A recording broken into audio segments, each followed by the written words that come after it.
পাখির মাটির ছায়া দিগ্বয়ের থেকে মায়ের দুধের মতো উঠে আসা তেলে মিশে যাচ্ছে আমার সারা শরীর। কপাল থেকে দাঙ্গা রক্ত মুছে ফেলে আমাকে বুকে করে তুলে নিতে এসেছে আমেদাবাদের সুতোকলের জঙ্গি মধু। আমার মৃতদেহের পাহারাদার আজ প্রতিটি হাল বহনকারী বলরাম, প্রতিটি আকর্ষিত আদিবাসী যুবতীর শোক নয়, ক্রোধের আগুনে দাউ দাউ জ্বলে যাচ্ছে আমার শেষ সজ্জা।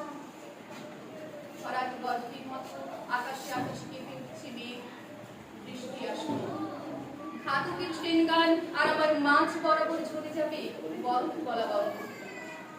আর একটু পরে প্রতিটি মরা খাল বিল পুকুর কানায় কানায় ভরে উঠবে আমার মায়ের